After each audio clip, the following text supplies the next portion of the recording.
Nono ano? Então vamos lá. Olha só. Para vocês saberem os conteúdos relacionados a ligações químicas, vocês precisam entender a tabela periódica, tá? Então, quem ainda não entendeu os conteúdos sobre tabela periódica, me procurem, vamos rever isso daí, tá? Então, vou dar uma resumidinha aqui para vocês rapidinho. A tabela periódica ela é dividida em 7 períodos. Cada período desse corresponde como se fosse uma camada eletrônica, né? Sendo o primeiro período correspondendo à camada K, o segundo à camada L, o terceiro à camada M, N, O, P e Q, certo? Até o sétimo período. Todos os elementos que estão localizados no mesmo período, eles têm a mesma quantidade de camadas eletrônicas. Por exemplo, aqui no terceiro período eu tenho sódio e magnésio. Se eles estão no terceiro período, significa que eles têm 3 camadas eletrônicas, que é a camada K, L e M, tá bom? Então, todos os elementos do terceiro período, ó, todos esses têm apenas 3 camadas eletrônicas, tá? E todos os elementos que são localizados na mesma família, ou seja, as colunas na vertical da minha tabela, significa que eles têm a mesma quantidade de elétrons na última camada.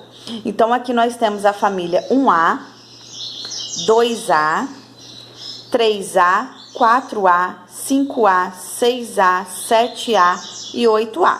Sobre essas famílias que a gente vai estar aprendendo nas ligações iônicas hoje, tá bom, pessoal?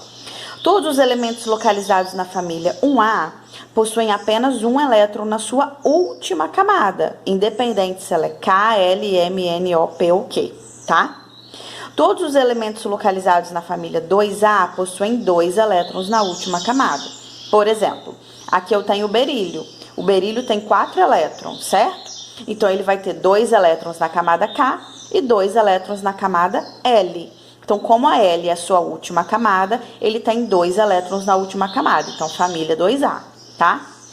Todos os elementos da família 3A têm 3 elétrons na última camada. Todos os elementos da família 4A têm 4 elétrons na última camada, né? 5 elétrons na última camada, 6, 7, até a gente chegar na família 8A ou 0, que é a família dos gases nobres, que tem 8 elétrons na sua última camada, com exceção do nosso amigo hélio, que só tem 2 elétrons, tá bom?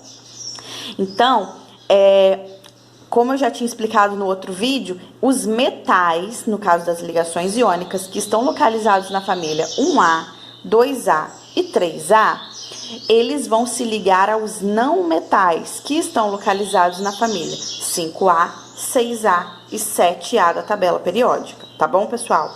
Os metais, eles têm tendência de doar elétrons, e os não metais têm tendência de receber elétrons.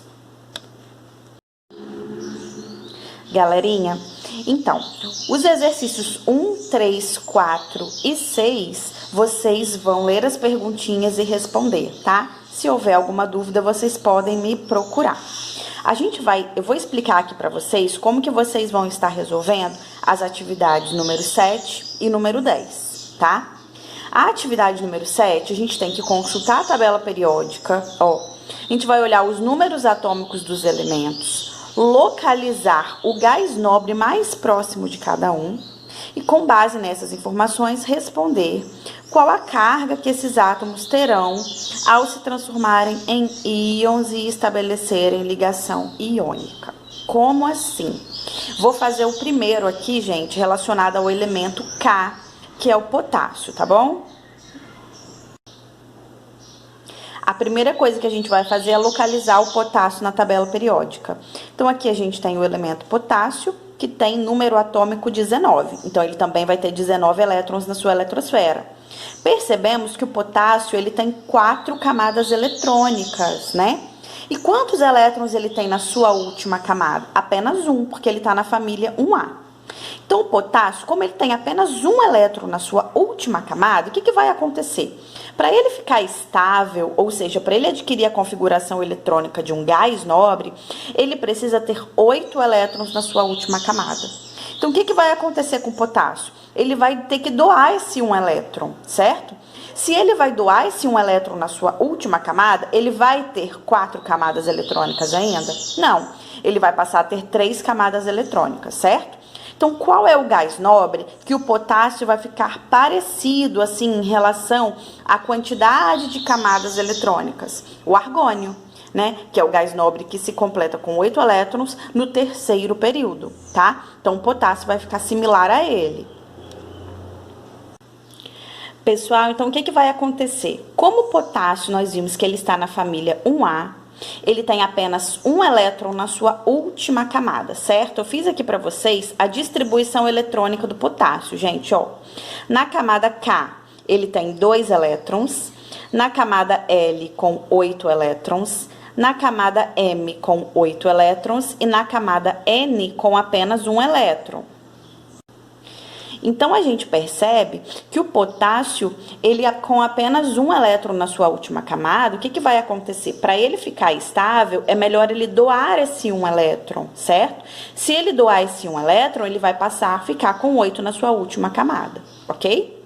Então, se ele vai doar esse 1 elétron e vai se tornar um íon, qual vai ser a carga do potássio? Mais, né? Lembra quando a gente estudou os íons? Se o elemento doa elétrons, ele fica com carga elétrica positiva. Olha lá, a carga do potássio vai ficar positiva, ok? Então, eu coloquei aqui para vocês, ó. Então, ele vai ficar com, um elétron é perdido para ficar com a eletrosfera similar à do argônio, que como a gente viu lá na tabela periódica, o argônio, ele é o gás nobre, né, que tem 3 camadas eletrônicas completas aqui no terceiro período, com 8 elétrons na sua última camada, beleza? Dessa forma, vocês vão fazer os outros elementos aí da atividade. Agora, nós vamos aqui para a atividade número 10, olha. Os pares de elementos representados abaixo por seus símbolos unem-se por ligação iônica. Usando suas respostas a questões anteriores, reveja em cada caso a fórmula do composto formado. Então, a gente vai fazer entre esses dois átomos que estão propostos aqui na atividade, como que ficaria a ligação química existente entre esses dois elementos? Como que ficaria a fórmula química desse composto, tá bom? Eu vou utilizar um exemplo, gente, que não está aqui em nenhum desses aqui do número 10, tá? É um exemplo fora desses elementos, mas para vocês entenderem como vai fazer, prosseguir essa atividade. No exemplo que eu vou usar aqui com vocês, a gente vai utilizar o magnésio e o cloro, ok? Lembrando sempre como que escreve o símbolo do elemento, hein, gente? Primeira letra maiúscula, segunda minúscula, tá? Então, vamos lá. No magnésio, a gente olhando lá na tabela periódica, a gente percebe que o número atômico dele é 12, tá bom?